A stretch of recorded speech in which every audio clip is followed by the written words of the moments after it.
The moment her brothers dragged me out of my own house, I knew something had died long before that night, something I hadn't wanted to name.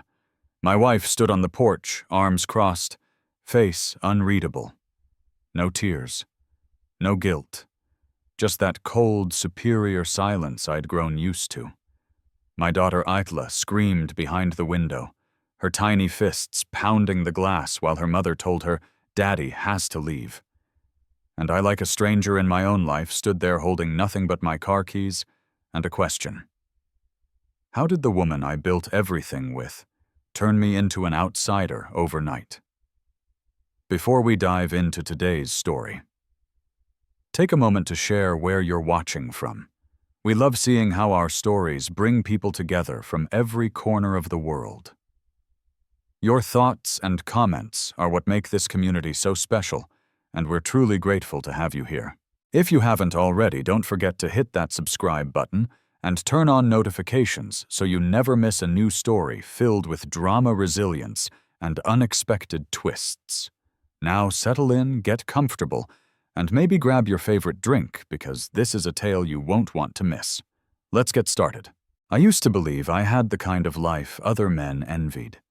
High-rise views of the bay, a smart and beautiful wife, a daughter who thought I could fix anything, and a career that made room go quiet when I walked in. But comfort has a way of dulling your instincts, and I see now I mistook stillness for peace. It started on a Tuesday. I came home from a client trip early, wanting to surprise Celeste with dinner reservations and catch Isla's school recital. Instead, I walked into a curated scene music playing softly in the background, wine already breathing on the counter, and Celeste standing there, red dress, red lips, almost like she'd rehearsed it. She smiled like I'd just stepped off a battlefield, and for a second I let myself believe the warmth was real. "You're home early," she said, wrapping her arms around me. Her perfume was too strong, floral and sharp. She hadn't worn it in months. "Wanted to see my girls," I said, kissing her cheek. Isla ran up and hugged my leg, her face flushed and happy.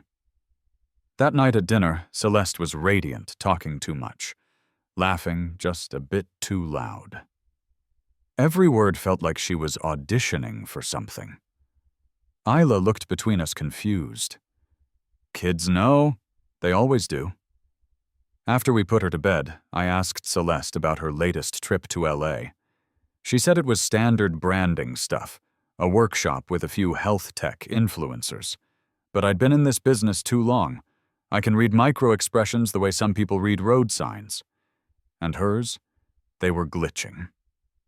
The pause before she answered, the way she sipped her wine before looking at me. I didn't press. Not that night. But I started noticing more. The locked suitcase that used to stay open. The late-night texting screen always tilted away. Isla mentioned a gym uncle once during breakfast, someone who gave her a protein bar and told her not to tell Mom. Still, I didn't jump to conclusions.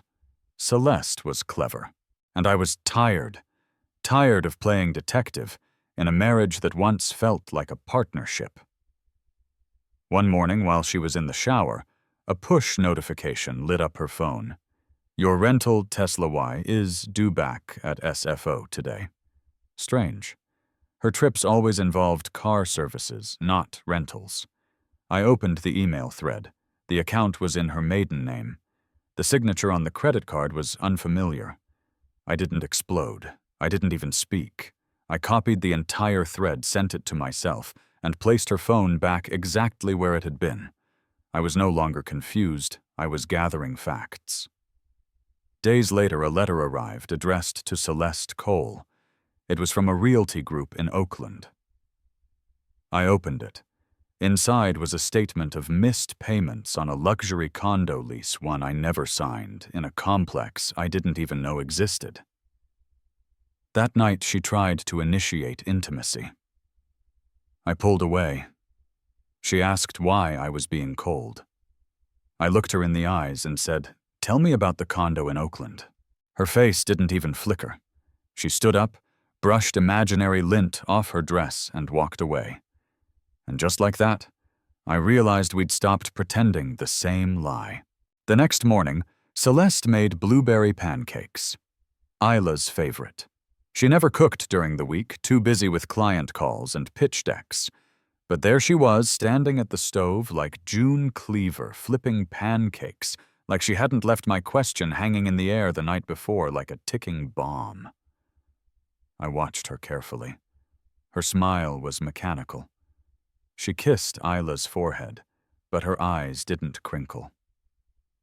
And when she handed me my plate, she didn't meet my gaze. "Have any plans today?" she asked.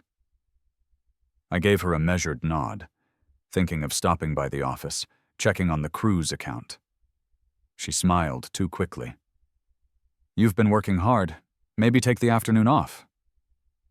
I chewed slowly. She was trying to manage me, distract me. After breakfast, she drove Isla to school. The second the garage door closed, I opened the file cabinet in her office. She always kept duplicates of important mail tucked in a brown accordion folder labeled Home Docs. Inside, I found it. A repossession letter from Velocity Bank dated 2 weeks ago, addressed to Celeste Cole, referencing a 2023 Tesla Y lease registered under her maiden name. Missed payments. Final notice. The car had been rented under a wellness startup that didn't exist when I checked the LLC registry. I sat down, heart-pounding, every piece snapping into place. The wellness trips, the new clothes she bought with client stipends, the surge in self-confidence, the way she'd been working out obsessively for a body that was already perfect. And then there was the Instagram account at Vita Glow Warrior. Private. 200 followers. A recent reel. "Healing isn't about leaving, it's about choosing you." Captioned with a fire emoji. Her voice, her face. I didn't just feel betrayed. I felt replaced. That afternoon I called Riley Hart, the attorney I used to play racquetball with before life got loud. I didn't tell her everything just enough. Riley listened, and at the end of it she said, "You need to start documenting everything. Quietly. And don't leave that house until she makes you." So I stayed. That night, Celeste came home late, perfumed lips glossed, not a wrinkle in sight. She leaned over to kiss me, and I turned my head. She didn't flinch. "You're acting strange," she said flatly. "I've just been thinking about what I looked at her for a long time. What's real and what's performance?" She laughed high and artificial. "You're so dramatic." She walked away before I could respond. A week passed like that, her pretending me observing. Then came the night her brothers showed up. I'd just gotten back from a late work dinner. I opened the front door to find Lennox and Garrett, her older twin brothers, standing in the foyer, arms crossed like sentries. Celeste sat on the stairs, cradling Isla's backpack. "You need to leave, Brandon," Lennox said. I blinked. "Excuse me, this isn't healthy. You've been unstable. You've been watching Celeste, snooping, making Isla uncomfortable." I laughed. "Isla has been sleeping with the lights on since you started lying to her. You want to talk about uncomfortable?" Celeste stood. "Don't make this ugly. I just want space." "You want space?" I stepped forward, voice calm. "Then you leave." "This is my house. Not anymore," Garrett snapped and handed me an envelope. Legal letterhead. Emergency filing for separation signed by a judge earlier that day. I turned to Celeste. "You filed without even speaking to me." She said nothing. Isla came down the stairs, confused. "Daddy, I'll call you tomorrow, sweetheart," I said softly. "You're not sleeping here," Garrett growled. And that's when I realized it wasn't about separation. It was eviction. Premeditated. Calculated. I was being erased from my own life. I picked up my keys, my briefcase, my dignity. I looked at my daughter one last time, her face pressed against the window as I backed down the driveway. She mouthed something I'll never forget. Come back. My new apartment smelled like drywall and disappointment. It wasn't bad, just unfinished. 2 bedrooms, open floor plan, clean lines, but every time I turned the key, it echoed like a reminder. You didn't leave. You were thrown out. I unpacked only what I needed. A couple suits, my old moleskin journal, the espresso machine Isla gave me for Father's Day. The rest stayed boxed, as if some part of me still believed this was temporary. Celeste didn't call. Not once. But she texted a lawyered-up message a few days later. For the sake of Isla's emotional well-being, please refrain from direct contact until terms are formalized. Terms. She used to write me poetry. Now I was a legal liability. I wanted to scream, but I didn't. I walked. Every night after work, I wandered the city through North Beach along Crissy Field, past tourists laughing and couples kissing. I drifted like a ghost in my own life. But ghosts remember. I began to build something she couldn't see. A digital folder titled Reclaim. I logged every piece of documentation, emails, lease agreements, burner phone receipts, her wellness startup's fake domain registration. I traced cash withdrawals linked to a joint savings account I never touched. Riley, my attorney, called it evidence. I called it resurrection. A week later, I saw Isla again. It was court-approved 2 hours on a Saturday at a neutral location, a soft-lit play therapy center with ocean murals and a counselor named Tasha who spoke in gentle tones. When Isla walked in, she looked smaller, quieter. "Hey, Munchkin," I said, kneeling to her level. She hugged me so hard I thought my ribs might crack. Then she whispered, "Mommy says you're sick," but I told her you're not. I swallowed the lump in my throat. "You're smart. Don't ever let anyone change that." We played Uno. We painted. She told me she missed the way I made pasta with too much cheese and let her pick the movie even when it was frozen again. When the timer buzzed, she clung to my leg. "Can I come home with you now?" I smiled, but my chest felt like it was caving in. Not yet, but soon. Later that night, I sat alone at my apartment window, watching fog roll over the Golden Gate. That's when the idea hit. Celeste had taken my home, my image, and tried to warp Isla's memories of me. But there was one thing she couldn't fake: pattern recognition. I knew how people hide what they don't want seen. I'd spent years securing clients' lives against corporate espionage, and Celeste had gotten sloppy. The next day, I dug deeper into the burner account tied to the Oakland lease. The credit trail led to a private gym, members-only, influencer-centric, located just outside of Soma. I called in a favor from an old army buddy who handled cyber surveillance. 3 hours later, I had what I needed. A check-in log time-stamped security footage, and a name, Jax Torrance, certified trainer, former semi-pro athlete turned wellness guru, multiple flagged complaints for inappropriate conduct with clients.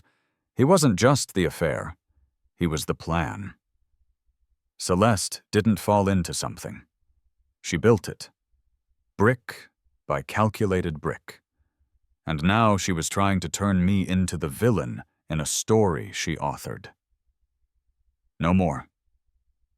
The next weekend, I showed up to the visitation center in a tailored suit, holding a handcrafted photo album filled with Isla's early drawing school awards and pictures of our old Sunday hikes. I gave it to her quietly. She flipped through the pages with wonder. "You remembered. I never forgot."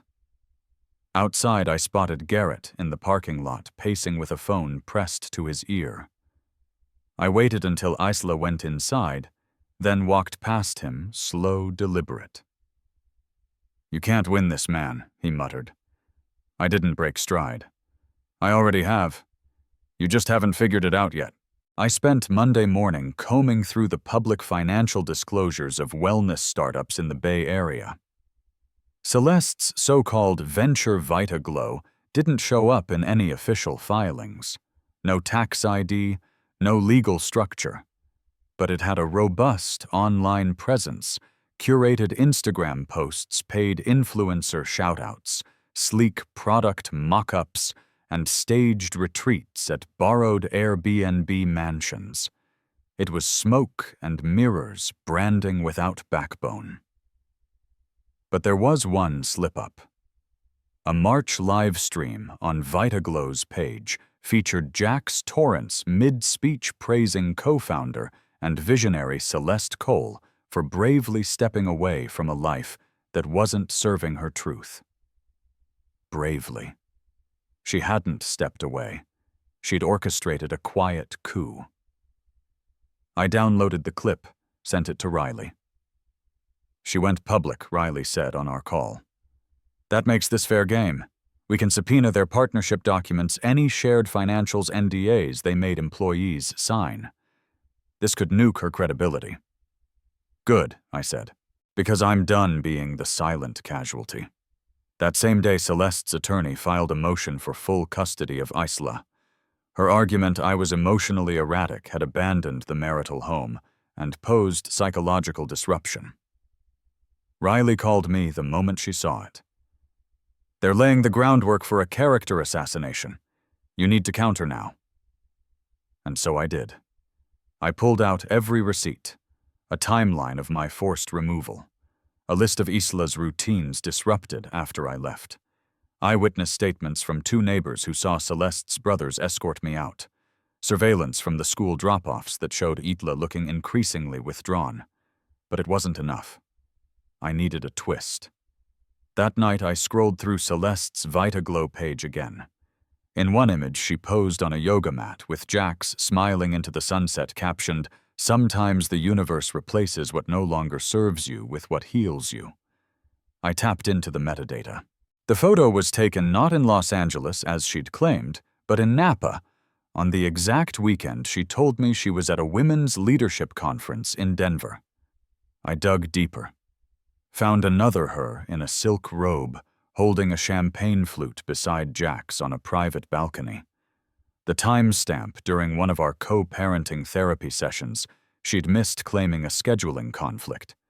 She wasn't just lying. She was scheduling around her deceit. The next morning I printed everything. Riley smiled for the first time in weeks. This is gold. Her credibility as a mother hinges on judgment and honesty. We're going to use her image obsession against her. Days later, we filed our counter motion. Full shared custody plus a request for a forensic accountant to review all financial activity tied to VitaGlow, citing concerns of marital asset misappropriation. Celeste didn't see it coming. The following Sunday, Isla and I met at the park. She wore a little yellow dress and held a daisy crown she made herself. We sat by the lake, skipping stones, and laughing like none of this was happening. "I wish things were normal again," she whispered. I looked her in the eyes. "They will be. Just not the old normal. A better one." When I dropped her off, Celeste stood in the doorway, wearing a white linen set like she was in a lifestyle ad. "You're digging, Brandon," she said quietly. "I'm building." "Big difference." Her face hardened. "You don't scare me." Good. That was never the point. Then I turned, walked back to my car, and drove away without looking back. Behind me, the curated world she built filters #smoke was starting to crack. And this time I wasn't cleaning up her mess. The courtroom wasn't grand, just beige walls, stale air, and fluorescent lights, but it held the weight of everything. Custody. Reputation. The truth. Celeste walked in like she was entering a gallery opening, not a custody hearing. Perfectly tailored ivory suit. Pearl earrings. No emotion. just performance. Jax wasn't present, but her brothers were posted in the back like hired muscle. I wore a charcoal suit, no theatrics, just presence. Judge Merida was known for her no-nonsense rulings and soft heart for children.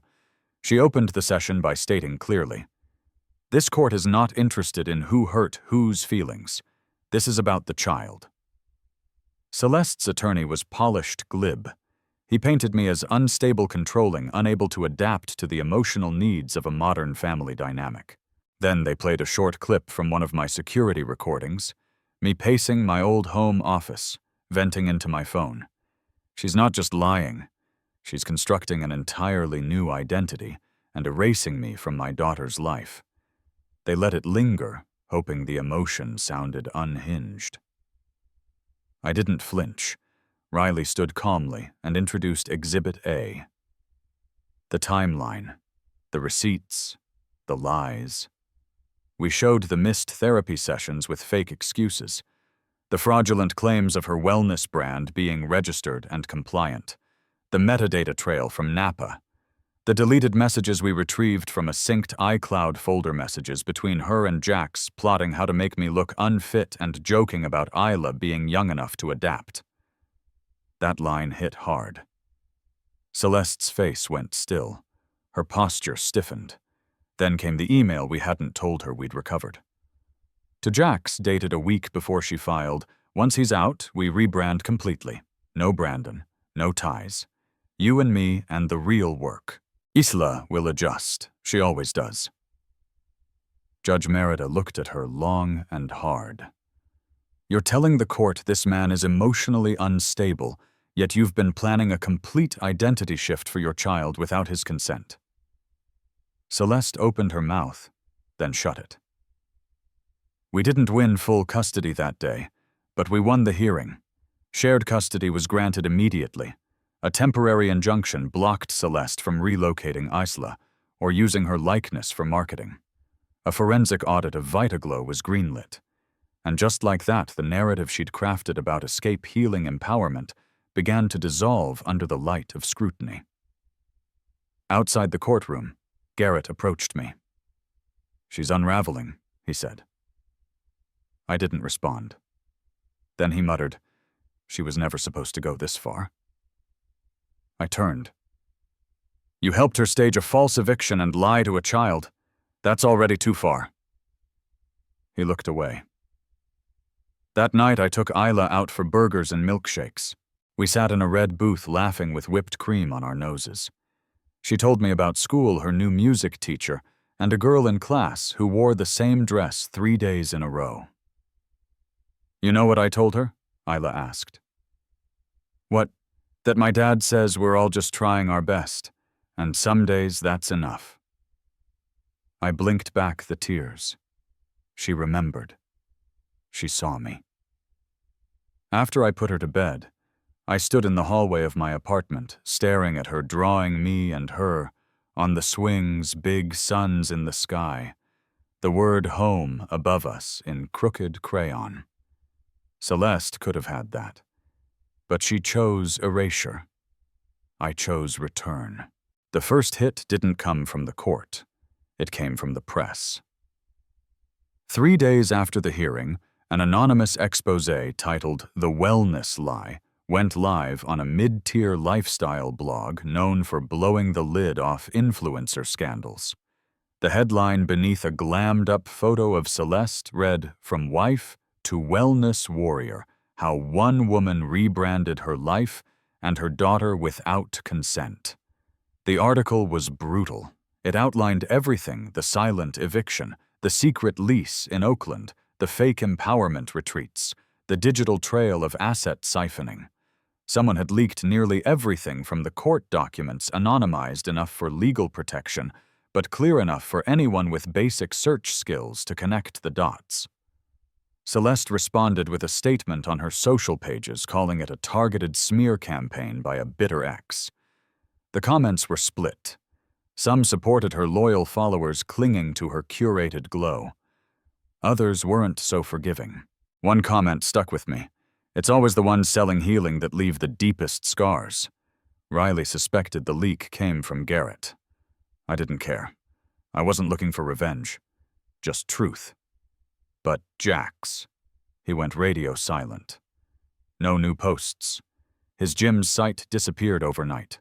Someone found an archived clip of him bragging about being a domestic reset specialist code for inserting himself into unstable households. It caught traction. By Friday, sponsors began quietly pulling from Vitaglow's pages. A speaking engagement Celeste had lined up in Santa Monica was canceled. The cracks were now gaping holes. Meanwhile, I focused on building. Isla and I planted succulents in old ceramic mugs.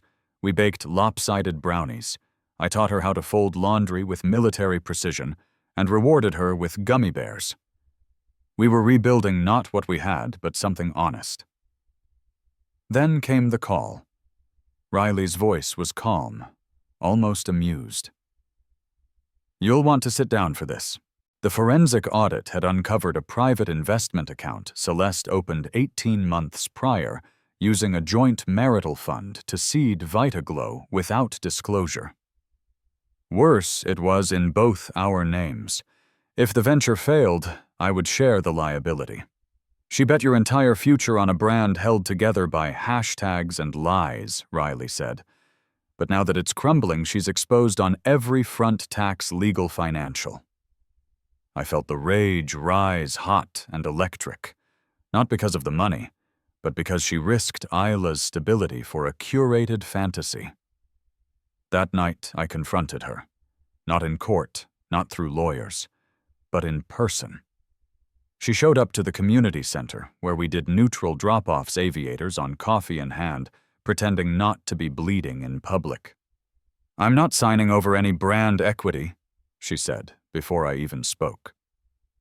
I tilted my head. "You think I care about Vitaglow, that graveyard of self-worship?"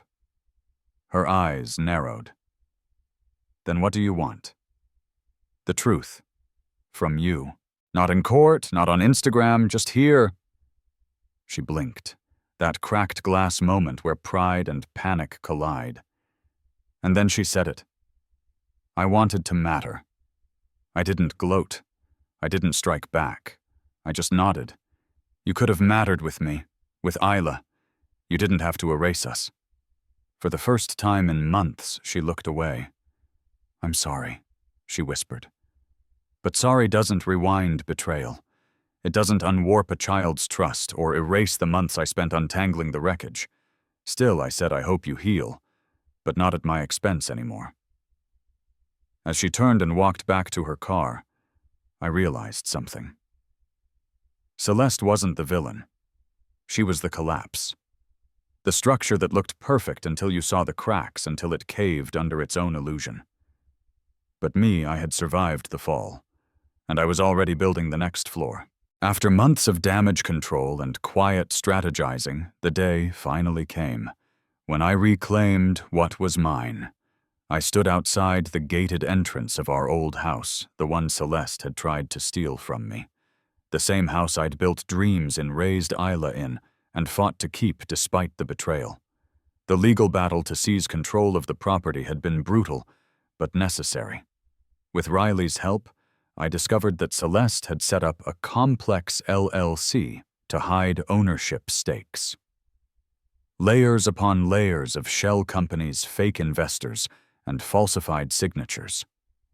It was a spider's web of deceit, designed to make me powerless. But I had something stronger proof: persistence, and a resolve no amount of lies could shatter. The court agreed. After a week of hearings and countless documents, the judge signed off on the transfer. The house was legally mine, again, 85% ownership, with Celeste locked out of any decision-making. The morning the deed was recorded, I walked through the rooms alone. The echoes of the past felt heavy at first, but I breathed in deeply. This was my fortress to rebuild. I called Mark Kane, a longtime friend and real estate developer, and shared the good news. "We're going to reimagine the space," he said. "Make it something new, something strong." I smiled, feeling a flicker of hope I hadn't felt in months. But the fight wasn't over. Celeste's brothers Lennox and Garrett had been silent, but ever watchful. They'd tried to intimidate me before posting up at Isla's school, showing up at my gym, but now they realized I wasn't the same man they thought they could bully. The next time Garrett confronted me, his voice was low, eyes cold. "You think owning that house means you've won?" I met his gaze evenly. "I don't think." "I know." Behind me, Isla held my hand tightly. We moved forward with a new legal motion, a request for supervised visitation only citing Celeste's erratic behavior and the instability she'd brought into our daughter's life. The court granted the motion, and for the first time in months, Isla's visits with Celeste were limited and closely monitored. I was no longer waiting to react. I was setting the terms. At home, I started rebuilding routines. Weekend breakfasts with fresh fruit and pancakes, after-school walks through the neighborhood, piano lessons and bedtime stories filled with hope instead of silence.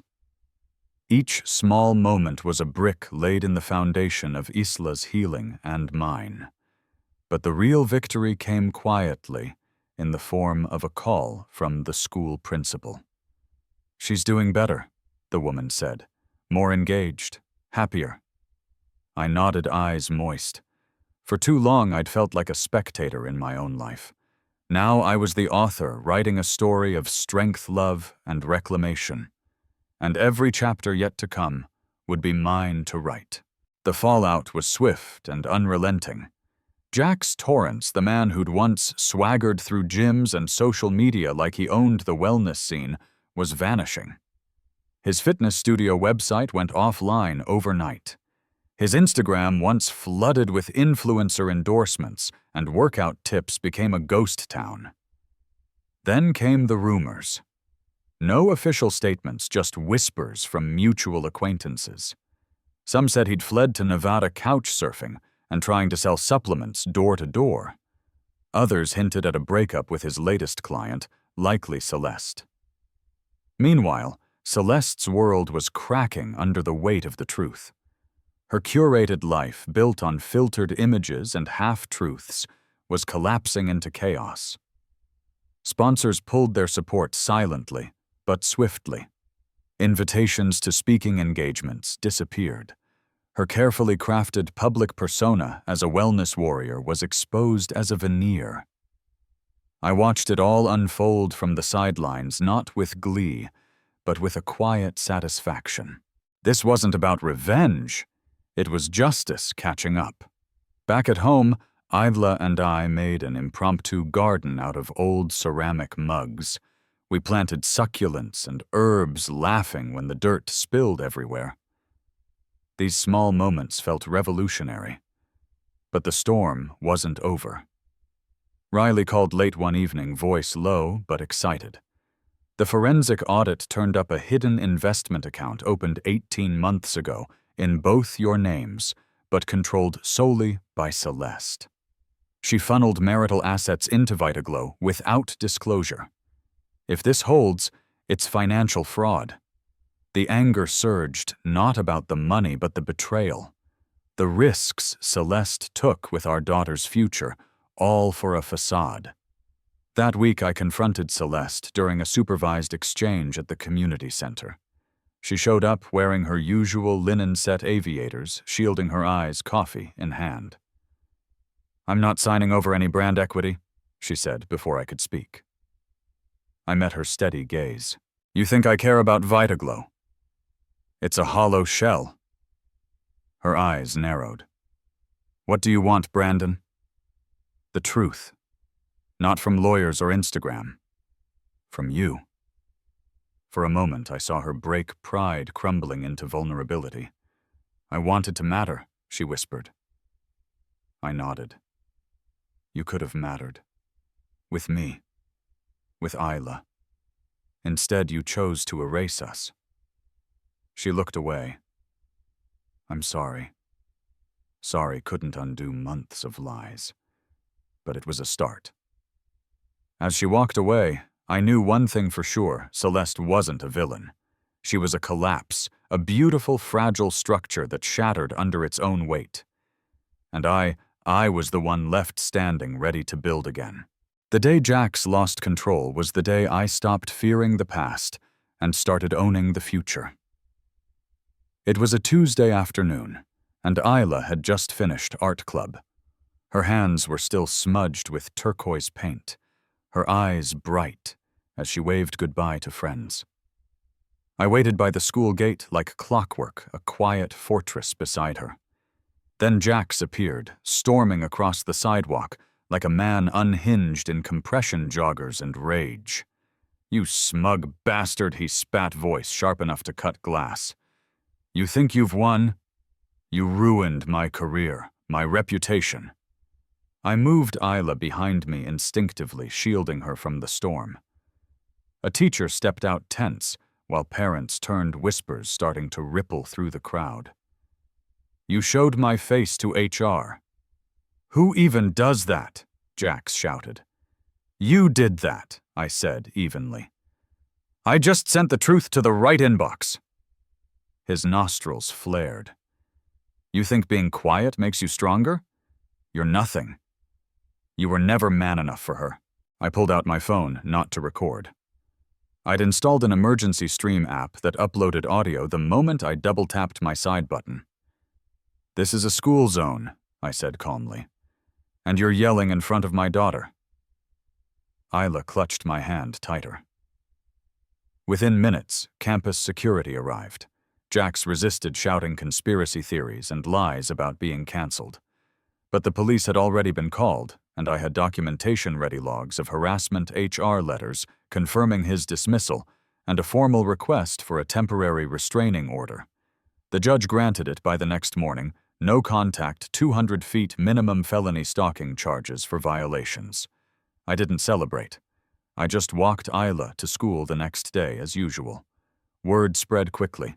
PTA parents asked if I was okay. Teachers offered quiet support. Old friends looked away, unsure where to stand. Celeste wasn't just divorcing me, she was scripting my villain origin story. But I didn't respond. Not publicly. Not emotionally. I strategized. I reached out to Vera, head of Isla's private school PTA, Jordan Lynn, the family therapist who once worked with us, and Chloe Dervaux, editor-in-chief of the local Bayline Register. I gave each the same thing: documents, timestamps, receipts, and the truth. A week later, a new article appeared, Control or Care, the quiet side of the Marina split. It didn't accuse or name names. It reframed the story: fathers rising early, building forts, attending recitals. A line stood out. Sometimes the quieter parent carries more than the public ever sees. Celeste noticed immediately. She texted me, "You really want to do this publicly? I'm warning you, Brandon." I didn't reply. Instead, I posted a simple photo on my private profile. Isla's drawing of us on the swings with the word home crooked above us. No caption needed. In the following days, 4 of Celeste's closest friends unfollowed her.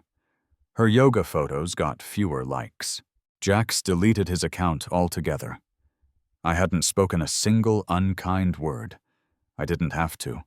Truth, when released, slowly seeps deeper, and Celeste was beginning to drown in her own version of it. The headline struck like a bolt of lightning, slamming across every major news outlet and flooding social media feeds across the country. Bay Area biotech executive charged in pharmaceutical sample. Theft and fraud.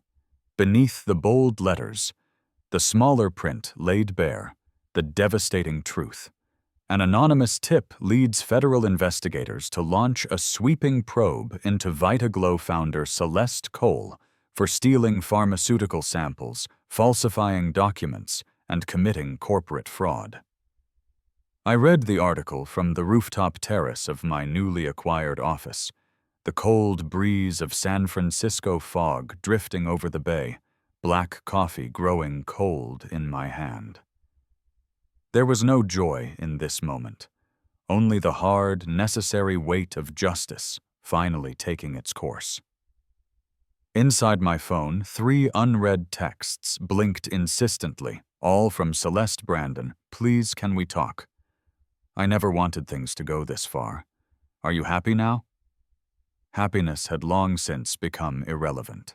This was about accountability, truth, consequences. Months before subtle warning signs had pushed me into action.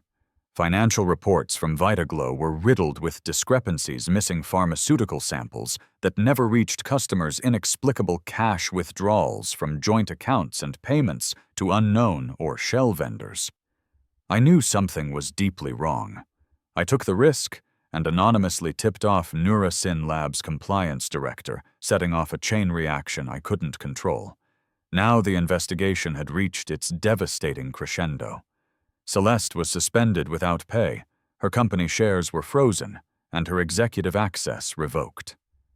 Then came the call I'd dreaded yet expected, Dr. Paolo Virelli, her father reaching out with a voice heavy with remorse. She deceived us all, he said quietly, voice thick with regret. We were blind, Brandon. I'm sorry it took this long to see the truth. I said nothing. No words could undo the betrayal. Within days, Riley filed a motion for full custody of Isla, citing grave parental fitness concerns tied to the ongoing criminal proceedings. The judge acted swiftly, granting me interim full custody pending the outcome of the trial. Relief washed over me, but the battle was far from over. Celeste's world collapsed spectacularly under the public spotlight. News outlets ran side-by-side images of her glowing Instagram posts, and her grim mugshots, court appearances replayed endlessly. The contrast was stark and unforgiving. Jax, the gym bro, and her co-conspirator vanished from social media entirely. Rumors claimed he was wandering Nevada jobless and shunned by former allies. Her brothers, once her fiercest defenders, retreated into cold silence. The public support they had so eagerly shown dissolved like mist. That night I sat beside Isla's bed, reading her favorite stories and watching her breathe peacefully in sleep. No chaos, no lies, just peace. This is the kind of victory that isn't loud or flashy.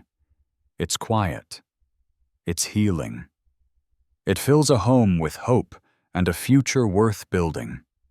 It's the real triumph. The Kane West Development Office was quiet, save for the soft clicking of keyboards and the distant murmur of city traffic filtering through the glass walls. I sat across from Mark Kane, my longtime friend, real estate developer, and mentor, the man who had stood by me when everything else seemed to crumble.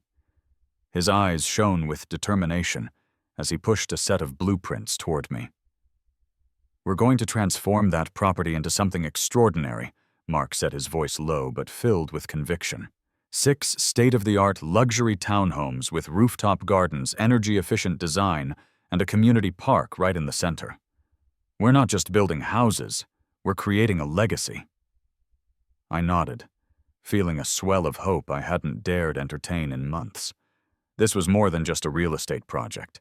It was the foundation for rebuilding everything I'd lost: my life, my daughter's future, my identity. Isla had blossomed in ways I never thought possible during those dark, uncertain days. Her laughter filled our new apartment more often than not, replacing the silence that had once haunted every corner. Piano recitals became cherished family events, with me proudly clapping in the front row. Her science projects littered the living room glitter glue and half-assembled volcanoes, and she started calling this place home without hesitation, the word heavy with promise and newfound safety. The nights grew quieter, too. No longer were they filled with tense silences or whispered arguments behind closed doors. Instead, the hum of life was steady and calm, filled with love and healing. I made the decision to block Celeste from every platform, severing the digital ties that once bound us. Her attempts to reach out through mutual friends' lawyers or even messages sent to Isla's school were met with unyielding silence. This wasn't cruelty, it was protection both for Isla and for myself. One evening, overwhelmed by nostalgia and a sense of closure, I drove north to the old family home in Monterey County. The two-story house stood abandoned, paint-peeling windows, boarded. It was a place that had taught me resilience, where silence was a language I learned to speak early on. Standing there watching the sun dip low and paint the sky in oranges and purples, I felt the ghosts of my past brush past me like old friends. I thought I spent years running from this place, trying to escape its silence and loneliness. Maybe I was running toward something stronger, the strength I never knew I had. Back in the city, I returned to the little moments that meant everything. Isla had taped a note to the fridge. Made you a sandwich. You deserve sandwiches. Isla. It was the smallest gesture, but carried more weight than any grand declaration of victory. Life, I realized, wasn't about loud victories or dramatic returns. It lived in the quiet moments, in the mundane, the messy, and the real. Healing began here. Each night as I tucked Isla into bed and listened to her soft breathing, I felt the weight of everything we'd endured lifting. We were finally home. The courtroom felt colder this time, more formal, less forgiving. Judge Merida sat with an unyielding gaze, the weight of her decision heavy in the air. Today was the final custody hearing, the moment Isla's future would be determined beyond temporary measures and provisional rulings. Celeste entered with the same practiced composure, but I could see cracks beneath the surface. The once impeccable suit was slightly rumpled. Her usual confident smile was tighter, more brittle. Jax was nowhere to be seen, and her brothers sat in the back row, eyes downcast, faces tight with tension. I wore my charcoal suit again, but this time I felt steadier, more grounded. Isla sat between us, clutching my hand. Her small fingers curled into mine, a silent reminder of what was at stake. Riley stood first, presenting our evidence with the precision of a surgeon, financial documents, proving Celeste's misappropriation of marital assets, photos and logs documenting her absence and neglect, and testimonies from Isla's school counselors describing the emotional toll the upheaval had taken on her. Celeste's attorney tried to rebut with claims of my alleged emotional instability, but his voice faltered under the weight of our evidence.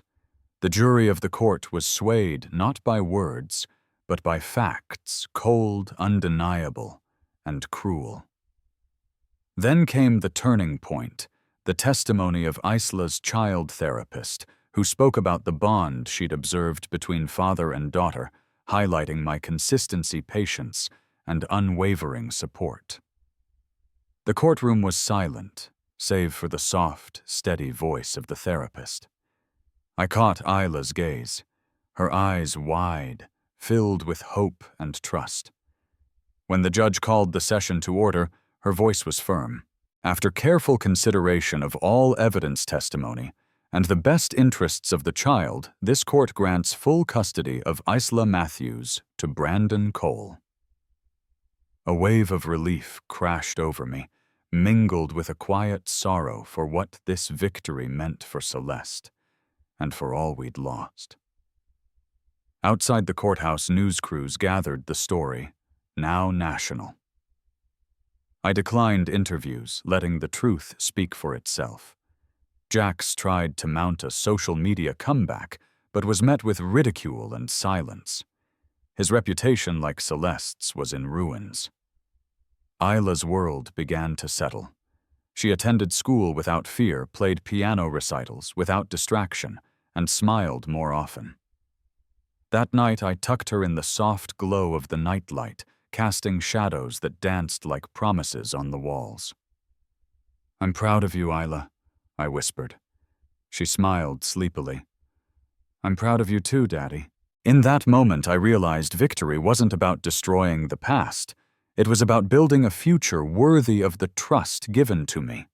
And with every heartbeat, every quiet breath shared in that room, I vowed to never let her down again. Celeste's world came crashing down faster than anyone expected, like a dam bursting after years of pressure. I watched with a mixture of sadness and quiet satisfaction as every lie she spun began to unravel, exposing the raw, painful truth beneath. The federal investigation, once a distant threat, now loomed large and unforgiving. Sponsors abandoned her with muted silence.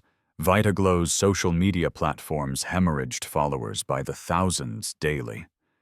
Invitations to elite wellness conferences, retreats, and speaking engagements vanished as if they had never existed.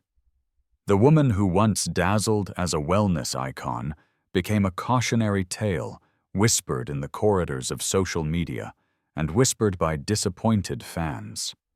Her public appearances dwindled to shadows, empty eyes, forced smiles, the weight of shame etched across her features.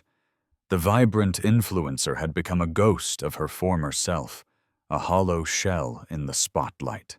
Celeste's brothers Lennox and Garrett, who had once stood guard like soldiers at her side, retreated into silence and obscurity.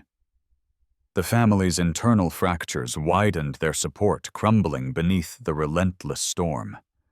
Whispers of bitter arguments and broken loyalties spread among mutual acquaintances, revealing the true cost of their loyalty. Financial ruin was fast approaching. The mounting legal fees, frozen assets, and evaporating income painted a grim picture of a future stripped bare. Her legal team scrambled to negotiate settlements, but I remained unmoved. This was not a moment for compromise, it was a moment for justice. Jax Torrance, the so-called gym bro and architect of deceit alongside Celeste, disappeared entirely. Social media profiles vanished, gym memberships were canceled, and contact numbers disconnected. Rumors placed him wandering the Nevada deserts, a fallen man stripped of influence and allies. Neighbors who once exchanged polite greetings now crossed streets to avoid even accidental contact.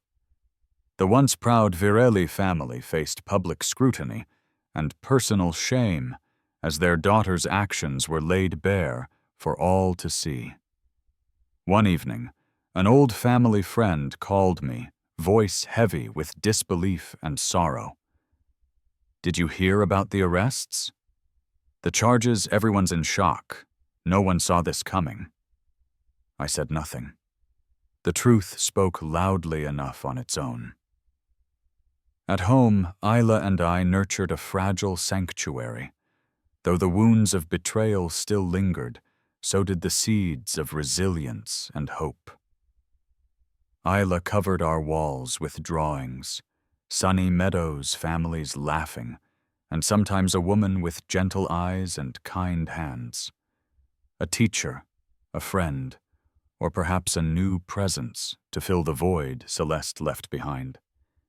I smiled quietly, knowing that while scars may mark the heart, the capacity to heal and rebuild is limitless. As Celeste receded into the shadows cast by her own choices, I stood firmly in the light of a life reclaimed, not through vengeance, but through unwavering love strength and the promise of a better tomorrow. The gala was alive with soft chatter and clinking glasses, a delicate dance of elegance and expectation beneath the grand chandeliers of the city's most prestigious ballroom. Men in tailored tuxedos, women in shimmering gowns, all gathered to celebrate the bright futures of the Bay Area's next generation. It was a world I once inhabited effortlessly, but which had slipped away during the turmoil that had upended my life. Tonight, though, I stood in that same room not as a shadowed figure of the past, but as a man who had reclaimed his place.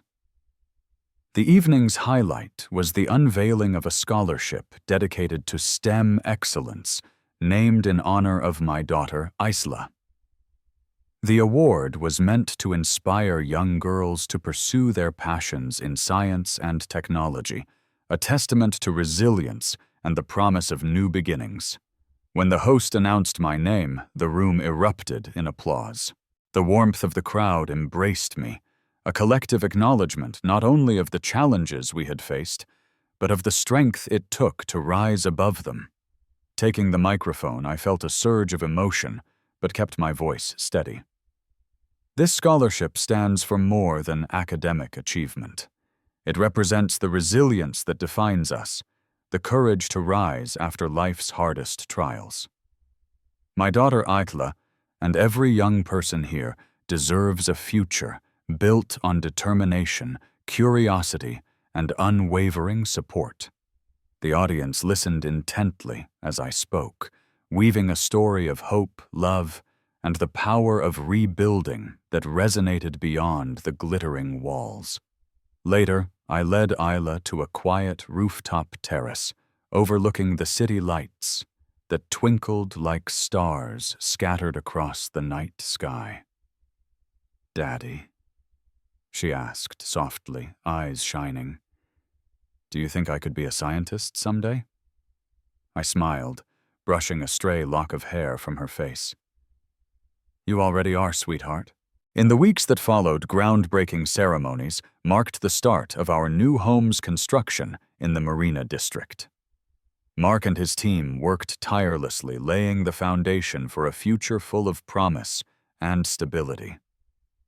Isla and I visited often, exploring the site, with wide-eyed excitement, dreaming of the life we were building together. At school, Isla blossomed. She formed new friendships, settled into routines, and grew in confidence.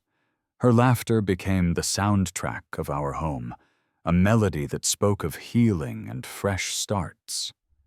Celeste's name became a distant whisper, a closed chapter in our story, rather than a looming shadow. One afternoon, as we strolled hand in hand through the neighborhood park, Isla stopped and pointed toward a cherry blossom tree bursting with pink blooms. "Look, Daddy," she said, "even after the coldest winters, flowers still come back." I squeezed her hand gently, my heart full. "Yes, baby, just like us." This restoration was more than bricks and mortar. It was the rebirth of a family forged in adversity and strengthened by love. As the seasons changed, I knew in my soul we were finally home whole, strong, and unbreakable. The morning sunlight spilled softly through the curtains, casting gentle stripes of light across Isla's bedroom floor. I stood silently by the window, watching her sleep peacefully. The steady rise and fall of her chest reminded me just how far we had come. This day marked more than just another sunrise. It was the beginning of a new chapter, a future born out of trials, resilience, and the unbreakable bond between father and daughter. Isla's eyes fluttered open and her smile lit up the room like the dawn itself. In that quiet moment, I felt a surge of gratitude and strength. The months of battles, legal fights, heartbreak, and public scrutiny had forged us into a team stronger than ever. Every scar we carried was a testament to our journey. Every tear shed a step toward healing. We spent the day exploring the Marina District, watching as the frames of our new home rose steadily against the clear blue sky. The construction site buzzed with lifeworkers in hard hats, coordinated efforts, cranes lifted beams, and the scent of fresh lumber filled the air. This wasn't just a building. It was the foundation for a new life, a sanctuary where hope and security would flourish. Isla ran ahead, laughter ringing out like music, her joy contagious and pure. I followed at a steady pace, heart swelling with pride and love. Watching her reclaim her childhood joy was my greatest victory. That evening, back in our temporary apartment, I carefully unpacked a box marked Memories. Inside were photographs from family vacations, Isla's vibrant school art projects, and mementos from a life filled with both happiness and hardship. Rather than dwell on what was lost, I chose to embrace these items as chapters that shaped our story lessons to carry forward, not shadows to haunt us. Among the keepsakes was a letter Isla had written for a school assignment titled My Future. "I want to be brave like my daddy," she wrote in her earnest, unsteady handwriting. "I want to build things and make people happy."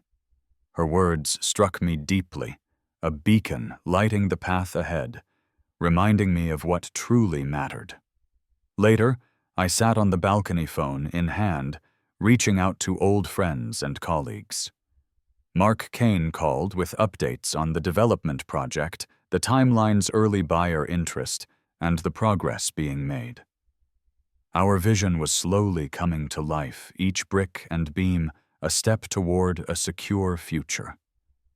Life was rebuilding itself piece by piece, and so were we. Thoughts of Celeste surfaced not with bitterness or anger, but with quiet acceptance. Our paths had diverged irreparably, yet forgiveness and growth remained possible. The future was not about clinging to past wounds, but embracing the promise of healing and new beginnings. As the stars emerged overhead, Isla and I sat side by side, making silent wishes. The vast sky stretched infinitely above, mirroring the endless possibilities before us. Together, stronger and wiser than ever, we were ready to face whatever life held next, united, hopeful, and unbreakable.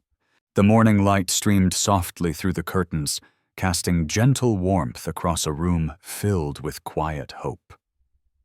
A chapter had closed a tumultuous journey marked by betrayal, resilience, and ultimately renewal. But beyond the specifics of one life, one family, this story speaks to something universal, the enduring strength of the human spirit to rebuild from the rubble, to find light even in the darkest hours. Life often breaks us down in unexpected ways. It challenges our faith, tests our patience, and forces us to confront our deepest fears.